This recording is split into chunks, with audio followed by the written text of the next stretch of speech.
ನಾನು ಈಗ ಏನು ಮಾಡಲಿ? ವಾಟ್ ಶೆಲ್ ಐ ಡೂ ನಾವ್? ಯಾನ ಇತ್ತೆ ದಾದ ಮಲ್ಪೊಡು. ನನಗೆ ಮರೆತು ಹೋಯಿತು. I forgot. ಎಂಕ್ ಮದತು ಪೋಂಡು ಅಥವಾ ಎಂಕ್ ಮರೆತು ಪೋಂಡು. ನನಗೆ ತುಂಬ ಖುಷಿಯಾಗ್ತಿದೆ.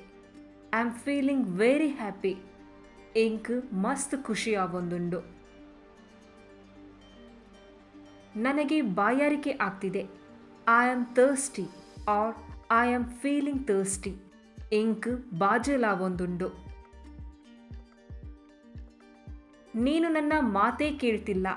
You are not listening to me. ಈ ಎನ್ನ ಪಾತಿರನೇ ಕೇನೊಂದಿಜ್ಜ. ಪದಗಳ ಅರ್ಥ ಕನ್ನಡ ಹಾಗೂ ತುಳು. ನಾನು, ಯಾನು, ಈಗ, ಇತ್ತೆ, ಏನು, ದಾದ, ಮಾಡಲಿ, ಮಲ್ಪೊಡು. ನನಗೆ, ಎಂಕ್, ಮರೆತು, ಮದತು ಅಥವಾ ಮರತು, ಹೋಯಿತು, ಪೋಂಡು, ತುಂಬ, ಮಸ್ತ್, ಖುಷಿ, ಖುಷಿ ಅಥವಾ ಕುಸಿ, ಆಗ್ತಿದೆ, ಆವೊಂದುಂಡು. ಬಾಯಾರಿಕೆ, ಬಾಜೇಲು, ನೀನು, ಈ, ನನ್ನ, ಎನ್ನ, ಮಾತೆ, ಪಾತೆರನೆ, ಕೇಳ್ತಿಲ್ಲ, ಕೇನೊಂದಿಜ್ಜ.